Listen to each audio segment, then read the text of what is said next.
What's up, high levelers? It's Andrew, and I've got an exciting update for calendar integrations. We now can integrate Microsoft Teams as a video conferencing tool within HighLevel. This is super exciting because lots of us have Microsoft Teams and utilize it outside of HighLevel, and now we can use it to create dynamic meeting links by using Microsoft Teams and HighLevel together. It's super exciting, so let me show you how it works.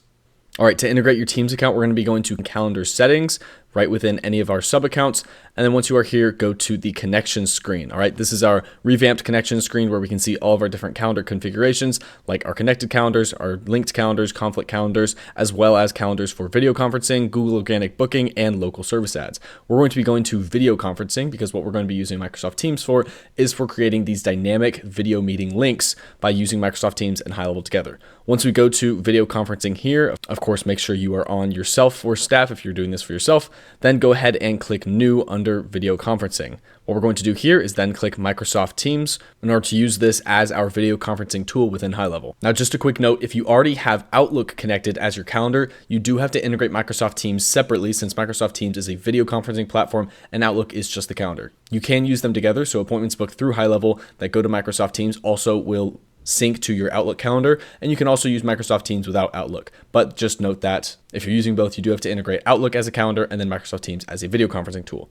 And once we're here, all we have to do is click connect, and this is going to hyperlink over to our Microsoft account. This is where you'll want to sign in with your work or school account that you're using for Microsoft. Keep in mind, this should only work for work and school accounts. So go ahead and put in your email, go to the next screen, and then it's going to hyperlink back to HighLevel. And then if you put in your email, approve the permissions that lead connector has to have between Microsoft and GoHighLevel, then it'll send you back to HighLevel and you'll get a little check mark next to here, letting you know that Teams has officially been connected. You can use Microsoft Teams with personal calendars, round robin calendars, collective booking calendars, and service calendars. But whenever you're creating or editing that calendar, make sure you select Microsoft Teams as the meeting location within the calendar itself. So within any of our calendars, for example, this service calendar, if we click the three dots on the right-hand side, click edit, then we can see under at the first screen for service details, all the way at the bottom when we select our team member, which is ourselves, and then we can select our meeting location as Microsoft Teams right there at the bottom. Now, once you've done this and you click save, now whenever anybody books with this calendar, then it will automatically create a dynamic meeting link similar to how it creates a link for Zoom,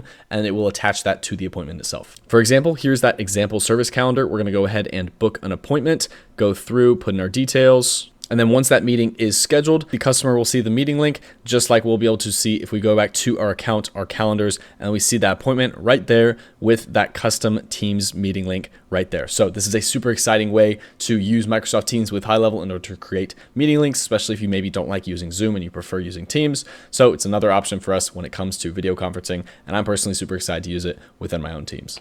I hope you found this video helpful. If you have any questions about the integration itself, leave a comment. As always, thank you so much for watching.